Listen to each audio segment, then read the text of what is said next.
Hello and welcome back to All for United, and more specifically, welcome back to Timeline Talk. We've got a brilliant show for you today. We're going to be discussing the rumours that Paul Pogba is willing to stay, providing he's made the Premier League's highest paid player of all time. So a big discussion to be had about whether we bow to his demands, whether we do or don't, what he can still offer, etc., etc. I've got a good panel lined up for you, a great panel, in fact, and I'll introduce them straight after this.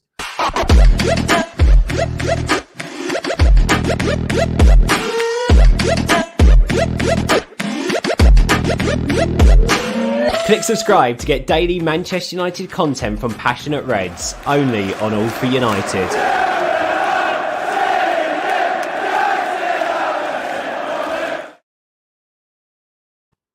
There we have it. Welcome, gentlemen, to it's our first show since Monday on All for United.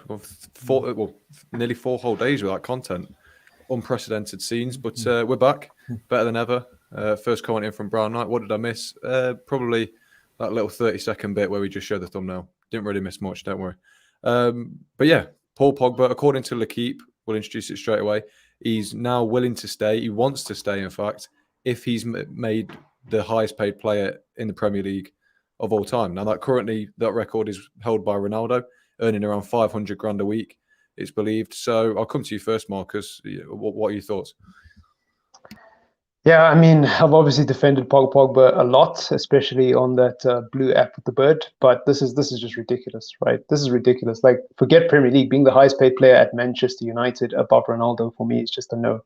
Like, it can't be so. And I think what's complicated with the Pogba situation is we all know that he's going to be a free agent in the summer. We all know that in January he's free to talk to other clubs. So it's really just a case of who's going to give him the most lucrative package at this point. And as much as I want Pogba to stay, I think the Glazers need to stamp their authority as a football club and say, no, this is not happening. Because what's next? If Pogba gets paid and becomes the highest paid player in the Premier League, how are we going to keep Bruno? How are we going to potentially extend Ronaldo's contract by 1 year if he still wants to play when he's 39 or 38, right? Like, it just creates a crazy a precedent for me, and it damages the wage structure even more than it already is. So I just can't see how they would pay him that amount of money. Yeah, well, I'll come to you, Henry. Obviously, before I do, everyone get in the comments, give your opinions on whether we should bow down to Pogba's demands. But I know you're pretty hot and cold with Pogba, aren't you, Henry? So, especially given what you've seen this season, is there any point in offering Pogba upwards of 500 grand a week? Well, logic says no, obviously. But if it's coming out of the Glazers' pockets, I couldn't care less at the moment. It's one of those situations where, yes, he hasn't quite, he hasn't impressed that much. He impressed at the start of the season against Leeds, but we all know that Leeds are a interesting side to play against because they're batshit crazy and go man for man every game, which makes no sense. So it was expected that he was gonna get some assists in that game, but yeah, I wouldn't offer him that money. Again, logic says no because he hasn't performed as well as we want him to. But the wage bill and the structure and how much players are being paid is just going to keep going up, regardless of whether United are involved in that or not. You've got the Newcastle, the Saudis back in Newcastle now, so they're going to be forking out ridiculous wages on players. And I think it's just going to continue going up and up and up until some sort of wage cap comes in, which I don't think will happen. I don't want us to lose him. I know some people are so hell-bent on us losing him, but the problem is, I've always alluded to this, and I've been hammered for it so many times. The problem with Pogba since he came in, his first season under Mourinho was fantastic. I think people completely forget that. It was absolutely fantastic. He was one of our best players. He was getting goals and assists, not only in the Premier League, but in Europe as well. In fact, I think his form in Europe was probably better than it was in the Premier League. So he's a top player if he's played in the right position. But since then, he fell out of Mourinho, which Mourinho could fall out of himself in the dark room. So that was kind of expected to happen. And, Solskjaer came in, he started playing really well. And then it's tailed off again. So there's got to be reasons as to why this is happening. And yes, it will be some of the player, But my word, have we shafted him in terms of who we've given him as a manager? You know, his mentors. His mentor at Juventus, which is why he did so well, was Conte, and played him in a position where his defensive responsibilities weren't that high, and he's been shoved back into like CDM at times with United. He never plays there for France, ever. He never plays defensive midfield. He plays a box-to-box role and lets someone else next to him do that job.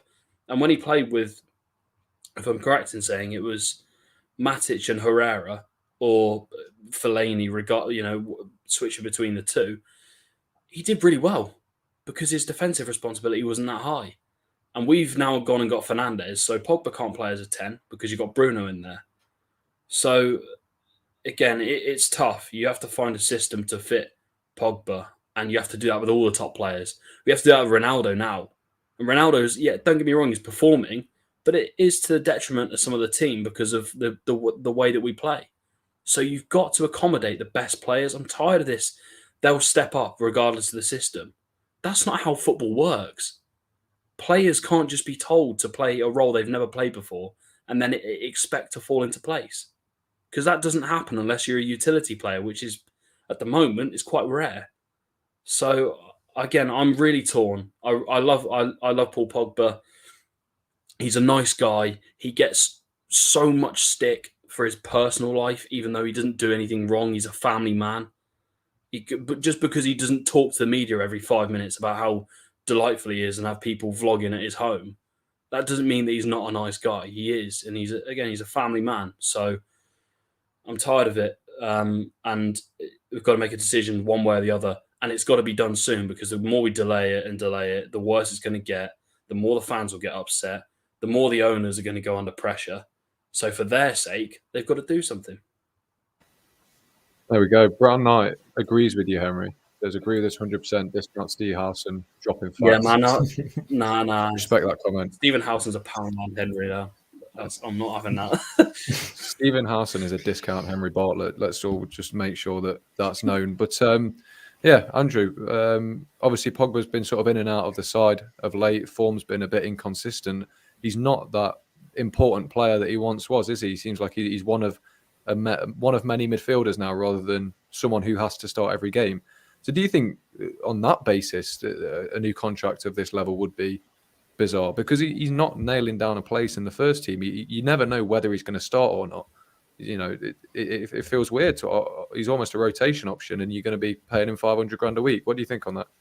It's debatable whether we should offer him a new contract. I mean, Paul Pogba is a bit of an enigma. I mean, the one thing I find with him is the consistency that we want. When you have one good game, you've got to do it for several more games, not have one good game here and then not do it in the next game. I mean, if you look back at the start of the season, Pogba started the season in superb style. He had 7 assists in his opening 4 games, but then since then, his form and obviously the team's form has just gone downhill like so fast. But then also the latest injury setback he's had as well. It's becoming a bit all too familiar. I mean, like last season, he missed the stretch between the end of January and March, and then obviously the previous season to that, he missed the majority of the season from September through to the lockdown period. So, I mean, from what I read earlier, this will be Pogba's it will be his 5th season out of 6 for United where he's failed to start 30 Premier League games or more. I mean, there was the one exception where it was the 2018-19 season when under Mourinho and Solskjaer, he played, I think it was 34 starts he had, but that was when Mourinho dropped him from the starting 11 towards the end of his tenure as well. But, I mean, uncertainty still remains over his future. I mean, United could still offer him a contract to stay. I know there was that reported Pogba went to someone at United in 2019 to say, I want to sign a new contract, and somebody told him, we're not going to offer you anything. So it's the question for United is Pogba worth it from a team fit perspective? Yes, he's talented, but he's also frustrating the same time as well. I mean, also you got to think of his durability as well. I mean, he's 28 now and he's approaching his 30s. I mean, he's had quite a few injuries over the years with us, so it's like any more injuries, they're going to be like getting worse rather than better. I mean, Also, from the point he signed for us, he's been eligible to play for 201 Premier League games, and he's only started 129. So he's started 64% of our games. So obviously some of the games he's missed, of course, down to rotation, suspension, like from the Liverpool game, got sent off. So he's missed the next 3 games, but also in addition, he's been injured as well. So I'm not denying Paul Pogba is an immense talent, and on his day, he can be just, when he's firing on all cylinders, he's unstoppable. But it's clear that, well, probably those higher up in United in the board wouldn't want to lose somebody on a free transfer like we did many years ago. But as being reported, well, he's looking the same level as Ronaldo. From what I've read, it's 400 grand a week. It's a risky investment. And over the last 5 years, has it, what we've paid him, has it really paid off? I don't know. But has he played his last game? Who knows? It's just, but I think with his injury at the moment, it could be the beneficiary of another player, Donny van der Beek. It's his time now to step forward. So, can I quickly jump in? I think there's a problem with this football club in the sense that, I know we might come onto it at some stage anyway, but it's becoming quite clear that the ownership are not going to get rid of the manager until Champions League is mathematically impossible. Now, there's a huge issue in that, in the sense that we could lose half of this team if we don't get Champions League football. If there's no Champions League football next year, you think Pogba's going to be in that group that wants to stay in a side that's not playing Champions League football? He's already been in that situation before, and there was talk of him wanting to leave. And the one thing I will say is, the best players want to play in the best games, the biggest games, that there are to be in their careers. Players like Cristiano Ronaldo as well, they're not going to want to play Europa League next year. It's not that is not in their plans. So if we think that we're going to get away with just holding off on these contracts and, wait until there's no Champions League and then we can sign these players up, we've got a huge problem there, in the sense that we could lose half this team and then we're in like serious trouble, because this is the best team we've had since, Sir Alex left the club. And there's huge fundamental issues, and Pogba not signing a contract and it dragging on, and then it comes to a stage where we might not have Champions League football next year. That's going to be a serious problem. It is. It certainly is. Well, it's interesting you mentioned sort of dragging on and in negotiations sort of getting tiresome. I'll come to you, Marcus. How important is it, whichever way United and Pogba decide to go, how important is it that decision is made sort of early, so it's not disrupting the team? You get to sort of April, May, and it's still up in the air. Is it important we just, whatever the decision is, just get it out of the way and make it early? Yeah, I've been complaining for a long time about Manchester United not really having proper clarity, proper vision, and a proper style of leadership in the way that they handle things. Like, our football club is so unpredictable, and I think the Paul Pogba deal, again, is symbolic of everything that's going on at the club. Like, we don't know what's going to happen. Most of us are convinced Paul Pogba is going to leave, but I wouldn't put it beyond the Glazers to make him the highest paid player in the Premier League. I really wouldn't. After what they did with Sanchez, anything is possible. But yeah, I think they have to make a decision, and they need to make one soon, because the last thing you want is a player who has their mind set on leaving the club. Like, I don't know if people will agree with me on this panel, but I've been watching Paul Pogba. Obviously, we're not psychologists. We don't really understand body language that well, but you can tell when somebody isn't really interested in being somewhere. And I don't mean that in a cynical way. I think Paul Pogba genuinely does like the club. I don't think he's a virus or anything like that, but I just think clearly he's weighing up his options. Clearly he's a man who's thinking about his future, and he's not giving 100% on the field. I think we can all agree that much. And the longer this stays in the air, the less you're going to get out of Paul Pogba. And Brown Knight said there a comment, I think his last comment was about how is it an investment if you're not getting any return? Well, one way to guarantee that we won't get a return is if Paul Pogba still doesn't know what's happening. So we need to give him an offer and say, listen, chief, it's this, take it or leave it. And if he says no, cool, at least we know he's leaving in the summer. But I think it's very important that we get it out of the way as quickly as possible, and we start to operate in that way as a club, because it doesn't just end with the manager or the manager situation. It also carries down into the way we negotiate contracts with players, and it's a really frustrating thing, especially with Paul Pogba, because he's such a polarizing figure. It certainly is. It's a really good point you made. Now, I'll come to you, Andrew, to build on it. Obviously, Marcus mentioned there that it wouldn't surprise him if the Glazers did offer Paul Pogba that money, because obviously Paul Pogba is a brand. He's also an Adidas athlete. He's the poster boy of football in a lot of countries. He's a very well-liked player. Commercially, he's a fantastic asset to have for Manchester United. So we sort of saw it with the Ronaldo deal, where the Glazers thought, we're going to earn a profit on this transfer just by the shirt. Do you think there's going to be an element of that where the Glazers are thinking 500 grand a week for the money he's going to earn us might just be worth it? There is that.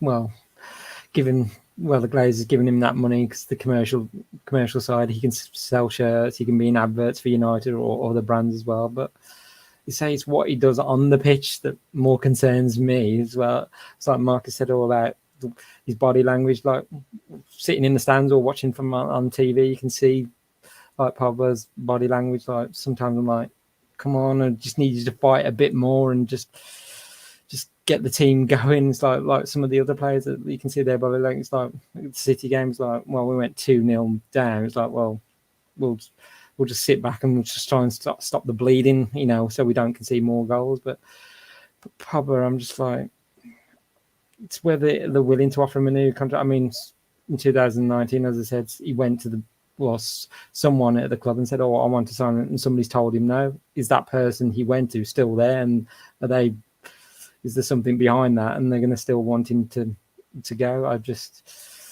With Paul Pogba, it's just, I don't know. It's just, do I want him to say? I'm saying I'm going to be sitting on the fence. I don't know. On these days he's good, but then on other days he isn't. But it's just, as you said, he's not guaranteed to be a starter anymore. So maybe he can use that if he's not going to be a regular starter. We'll use that as motivation. Like, was it the situation where Ollie said, well, with Ollie and the goalkeepers, who's he going to decide? Is it Henderson or De Gea? And when it looked like De Gea was going to go in the summer, and then De Gea went away and said, well, I'm going to fight for my place. And now he's literally probably been, out of all the United players, probably one of our best. He's been keeping literally the goals out. I mean, take the City game example. I mean, we could have been 4 or 5 down. I mean, it's like, but yeah, it's just, I can see the Glazers would want to offer him a contract, but it's whether it's going to be suitable for Pogba's needs. And also the fact is his agent's Raiola and he'll want his cut of the money as well. And I'm like, I don't really want to deal with Raiola anymore, but unfortunately that's his agent for you. Yeah, we've had our hands burnt by Raiola a few too many times for my liking. But Henry, I'll ask you this question then. Obviously, it's not great that it's been left this long, the Pogba contract, and it's looking like it's not going to get decided anytime soon. Do you think a bit of this indecision is because of how sort of unstable the management situation is? Do you think maybe if United don't know whether they're going to keep or get rid of Ollie in the next couple of weeks, that's completely obvious to see. Do you think that there's a chance where they're thinking, well, if we keep Ollie, we can't really keep Pogba because we've seen Ollie's not a massive fan of him as a player. I think we've seen that now. He doesn't fit Ollie's team. And then there's a little bit of indecision as well where they think if we do get rid of Ollie, the next manager we bring in could love Paul Pogba and he'd be a real asset to him. Do you think that might be a factor in why we've not had a decision yet? I think the indecision stems from the knobheads at the top, if I'm being honest with you, mate. It stems from the Avram and Joel Glazer, who clearly have no clue what they're doing. They don't watch United games. They don't know what's going on with the football club. They, in that open letter to the fans after the Super League problem, they said, "Oh, we feel your pain." No, you don't. You don't understand what's going on at this football club. We've seen Norwich sacking Daniel Farker. Let's be clear with Norwich. They're expected to go down. They're not a very good team. You know, they play this weird style of football, but it's been effective for a little bit in getting them up in the Premier League. But they sacked Daniel Farker. Dean Smith, gone as well. And we're looking at these managers thinking, the records have been similar in the last few games. And now we're seeing them getting sacked, and then Solskjaer's, protected. It doesn't stem from the management decision. It stems from the lack of decision making at the top. I saw a video yesterday of, you guys have probably seen it, of Avram Glazer talking to some American football students and saying how Ronaldo joined when he was 16 to United. That's the owner of this football club. That is the owner of the football club. I don't know how many times we have to put this into perspective in the sense that they've got the keys to the kingdom and they're shitting all over it. They really are, with every decision they make, every bit of indecision as well. They're money people, these guys. They don't care about football, so they're not going to make a footballing decision at the club. They never do. They make a decision based on whether their Champions League money is going to come in or not. And it's as simple as that, or whether they'll get their dividends check at the end of the month. It's as simple as that. And, you know, I know I keep seeing these things with people should never deal with Raiola. That's fine. But the problem is Raiola's got some really good clients. He somehow manages to get some really good players as his clients. You know, you're looking at the likes of Ibrahimovic and Haaland as well involved in this conversation. And we're sitting here saying you never negotiate with him. Well, that's fine. But the problem is the people that do negotiate with him, usually other than United, tend to negotiate relatively well, actually. We're the only club out of all of those teams that seem to mess things up. And I wonder why that is. And I think it will always come down to the fact that we don't have footballing people making footballing decisions. And other clubs do. So, you know, Raiola only really comes out and criticises United. Oh, I wonder why that is. And everyone says, oh, it's because he's an arse. You know, fair enough, he is. But at the same time, he's criticising United because his client's not getting the best out of a football team that he's been promised is going to be challenging for the Premier League. He has been guaranteed that he's going to come in and he'll challenge for titles. And then he'll be on the big money. And he hasn't been given that at all. So it goes both ways. I think people making this argument that it's all Raiola's fault, you're also sort of making an argument for the Glazer family in the sense that, you know, they have been the indecisive ones in this. Exactly. They don't know what they're doing. It's as simple as that. Yeah, it is. It completely is. I'll move on a little bit then. I'll come to you, Marcus. Say we keep Pogba on, like say we offer him a new contract. He's out of the team at the minute. He is clear Ole Gunnar Solskjaer doesn't think he fits our best 11. It's a lot of money to be spending on a player, so you're going to have to try and get him into this team somehow. How does anyone do that with this set of players, in your opinion? Yeah, it's difficult. It's difficult with Ole, man. You know, I don't want to turn this into an Ole out thing, but it's just difficult with Ole because you always question some of his team selections. You question some of the people he decides to stick by, and some of the people that we've spent loads of money on, such as Sancho, such as Van de Beek, and they get frozen out the team. So I think we'll see a similar thing happen to Pogba, not in the sense that he'll get frozen out the team, because I think him and Ole have a great relationship. I think Pogba will always be involved to some capacity, right? Like he'll come off the bench. But I think Ole knows he can't use Pogba in the double pivot role because he knows that Pogba doesn't have the same skill set as a McTominay or Fred, and he is a defensive liability. I think Ole knows that now. And in order to shoehorn him into the team, he's got to be out on the left-hand side. But then you've got Sancho, you've got Rashford, you've got Greenwood. And on top of that, he's not really playing a front three at the moment. He's playing a front two in the back five. So I just don't know. I don't know. I think Ole's, I don't think there's a way that Ole fits him into the team at the moment because I think Ole's priority at the moment is not leaking goals. I don't think Ole's bothered about making Pogba happy at the moment. I think his main priority is making sure that he can turn this around because Ole knows that at the end of the day, he's not going to make everyone happy anyways, you know, and he's alluded to this when talking about Donny van de Beek. We've seen him in press conferences go, well, you know, it's part of Manchester United. I had to sit on the bench, etc., right? And so I don't know. It's going to be very messy. And one thing I would say as a person who likes Paul Pogba, I don't want another 3 years of talking about, oh, is Pogba leaving in the summer? Oh, it's the international break. Let's talk about Pogba again. You know, I'm tired of talking about it, you know. I just wish that somehow he could either leave and we get some compensation for it, or he stays and he's actually a part of the team and he wins. And it just feels like with Pogba, whether he stays or goes, it's a lose-lose situation. You know, I mean, obviously the Glazers win because of commercial things, but you know, that's neither here nor there. Problem is with Pogba, right? If it's not him, it'll be someone else. There'll be someone else to complain about that he hasn't got a new contract, and that's the issue we've got. Some of the fan base are so hell-bent on pinning it. A scapegoat. There's always a scapegoat at this club. Yeah. There always will be. Fellaini was one of them. I think people wanted him gone, and then he was gone, and they turned on Pogba. So the fans will always turn on someone, regardless of who's at the club. So I think there will be always talk over his contract or whatever. And okay, fair enough, he hasn't signed it.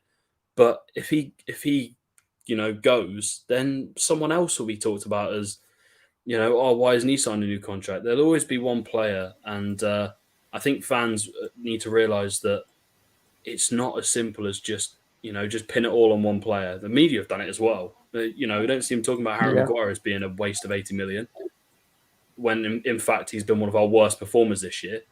Luke Shaw's had 7 years at the club? I think it is now. 6 or 7 years. Yeah, 7 years. And he's been good for 1 or 2 of the seasons. That for a player that was supposed to be one of the best left backs in the world or best young talents in the world. I know he had the leg break, but in terms of supposed to be, up there as one of the best talents, he's really underperformed. Really underperformed. Yeah. So I think it's always a focus on some foreign player that comes in that people don't particularly like, rubs the media up the wrong way, and they'll turn on them, and not the English guys or the homegrown talent that are underperforming. So maybe it is good if he leaves, because then they'll actually be able to focus on these players that are not doing the job. They're not good enough at times to be playing for Manchester United. It's as simple as that. I was going to say, just to add on Pogba, you could say, is his heart no longer in it? I mean, come January, he could refuse to sign a new contract, and obviously he's going to be able to talk to other foreign clubs as well. And I mean, Raiola will be pulling all the strings, and I'm sure he's putting feelers out there already to potential clubs. Oh, would you mind taking my player? But also, if he was to stay to the end of the season, then obviously his exit would free up game time for other players like Van der Beek, who generally wants to play for us, and he's just not had his chance. But if United keep Pogba until the end of the season, there's a chance, we could lose Pogba and Van der Beek at the same time. So it's just, if Paul Pogba doesn't want to be here, then you can go. I mean, I want players that want to play for the club and give everything on that pitch. But let's say you can move on if he really doesn't want to stay, for me. Yeah, it's fair enough. Well, the final thing I wanted to ask on Pogba there, we'll start a discussion. I'll come to you first, Marcus. Do you think the fact that the fact that this contract situation has been left for so long anyway, to preface this, but the fact that we could bow down to his wage demands, given that our wage structure is obliterated already, is this just yet another sign of how poorly run this club is? Yeah, it absolutely is. I mean, I agree with anyone who say that the wage bill will rise anyways. That's okay. That's fine. But it's the way the wage bill rises, right? Like, you want to break the budget for the right types of players. Now, Alexis Sanchez, yes, we can all be geniuses in hindsight, but at least that was the new shiny toy. That was a new signing. So if anyone was going to break the wage budget, it's going to be the new signing who's supposed to come into the team and set the world alight. That makes sense. But to break the budget for a player who you're not even sure fits anywhere under the current manager is just confusing. It's just confusing. It demonstrates a club that is not being run by football people, because, again, will Ollie be here when Pogba signs that new contract? That's the thing. That is the thing. Because I think if a Brendan Rodgers came in, or if another manager came in, there's a chance that Pogba could actually be put into that team. There's a chance that manager could actually find a place for him. And I'm not taking a dig at Ollie, but, we know that he just doesn't know what to do with Paul Pogba. And so for me, it would be a huge mistake to give Paul Pogba that money, keep him at the club, but then also keep Ollie, a manager who obviously doesn't know what to do with him, and then just have him sitting on the bench, or just being an impact player, as it were. And on top of that, Andrew makes a fantastic point about Donny van de Beek, right? Like, Donny van de Beek, what is going to happen with him? That is, 35 mil down the drain on a player who could have potentially been a Pogba replacement, or potentially been the new marquee midfielder for Manchester United. It just doesn't make sense. What happens with Lingard? Not that Lingard plays in the pivot anyways, but if Pogba plays out on the left, that's a spot taken away for Lingard. There's so many question marks. Jadon Sancho as well. Where does Sancho get into the team if Pogba stays? There's just so many question marks. I just think it's the end of the road, man. It's the end of the road. We just gotta cut ties. It was fun while it lasted, and we got to move on. And I like Pogba. I wish he could stay. I really, really do. I don't want people to think I don't like him. I do, but the reason why I'm so dismissive of him is because I just don't see a win situation if he stays. And the sad thing is, I could genuinely see the Glazers signing that new contract. I could genuinely see them caving in to Riola's demands and Pogba's demands just for commercial reasons. And then we have another 3 years of Pogba being unhappy, not getting enough game time, not playing in the position he wants to, It's just a disaster. Yeah, I completely agree. I'll come to you, Henry, next, because I know you're very passionate about the way this club's run and the details of it. But would handing Pogba this contract that he wants with the wages he wants be yet another indicator that these really are incompetent people that run the club? Well, we already know they're incompetent people that run the club. They're still yet to choose Woodward's successor, even though he's going to play a consultancy role in the club, which I cannot believe is actually being allowed by the fan base. Seem to have kind of parked that as well. They've slipped that under the radar because they know the manager's under pressure. So they've slipped that under the radar just as we're getting annoyed at the manager and the decision making at the top. They've slid that through, and somehow it's going to happen. He will still be involved in the decision making at the club. There is no doubt in my mind. There's so many fundamental issues with what's happening with Manchester United, and it's been going on for so many years. The Super League happened, obviously, and then after that, signed Ronaldo and Sancho and Varane, and everything was rosy and it was okay. The reality is, it was all going to come tumbling down, whether that was the manager or the ownership. And it says a lot when the priority for a lot of fans now is Pogba's new contract and not the managerial situation. The managerial situation is a mess at the moment. They're keeping Ole Gunnar Solskjaer there, not because he's a top manager, because he won't go against them and he won't say anything that will harm their reputation. And then they're talking about getting a Brendan Rodgers in, who's another yes man. We're never going to get a top manager at this football club as long as the Glazers are in charge. It won't happen because the top managers ask for a lot from their board. You think Pep Guardiola and Klopp are sitting down saying, nah, whatever, you do whatever you want. It's not how it operates, not how the top clubs operate. City and Liverpool have given those managers the tools, and they have the right to speak out against the ownership or against some of the decision making from the ownership. It's an absolute state, this football club, and it always will be as long as the Glazers are running it. And I think people need to realise that now, that we're stuck in a loop where we've got a great team, but we haven't got a great manager, and then we might have a better manager, but we won't have a great team. It's always going to be one or the other, and the focus for the ownership should be first priority should be making sure that the managerial situation is sorted. Now, I'm guessing we all unanimously agree at the moment that Ole Gunnar Solskjaer is not up to the job. He's not going to win us the Champions League or the Premier League. I think there's an agreement after the Liverpool and City games from the United fan base that he won't take us to the top. And, all this talk of defensive managers and stuff, he went to a five at the back to save his job. He went to a five at the back to save his job and not concede goals. And that's the last I'm going to speak on it because it says it all, really, doesn't it? About his fan base. You won't have Conte, but then Solskjaer changed to a five at the back and it's all fine. There you go. Our club's a mess.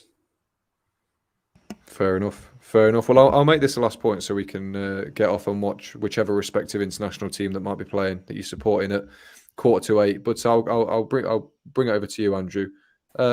Just another player whose contract's expiring in the summer is Jesse Lingard. Now, me personally, he's really impressed every time he's come off the bench. I don't think he's actually started many games at all. But I think he's had a really good season so far for his standards, and he had a really good season last season as well at West Ham. Now, he's always going to be a bit part player. He's never going to be a star player in this team. I don't think his ability would warrant many starts either. But he's probably the perfect utility man to have on the bench. So is it worth renewing his contract? Because I think it'd be pretty silly to lose him on a free. Oh, it's a good question whether we keep him or not. I know Jesse's said himself he wants to play, and he's at a point in his career, like he's coming into his near his 30s. So as Fergie has once said, for the older players, play it as much as you can because your career could end just like that. So, I mean, with Jesse being at United, it's always been like he's never reached the level I think he could have. I'm like, he's always been like a prospect, and he's like, we've been labelling him in the same category as Marcus Rashford Green. I'm like, well, now he's like 28, 29. I'm like, I mean, the loan he had at West Ham just revitalised him, and I'm like, that's the Jesse we all know.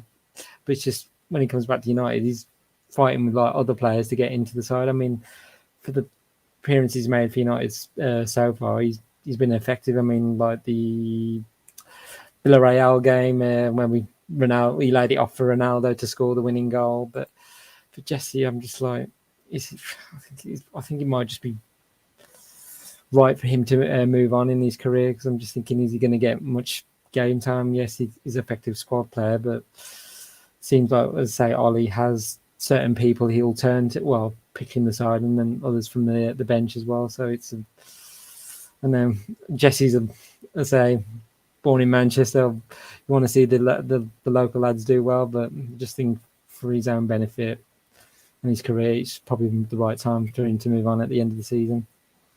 Yeah, fair enough. Well, just to round us off then, Henry, Marcus, one word answers. I'll come to you first, Marcus. Jesse Lingard, keep or get rid of? I think we got to get rid of him. To be honest. Fair enough. Henry? Keep. Ooh, interesting. Okay. Interesting.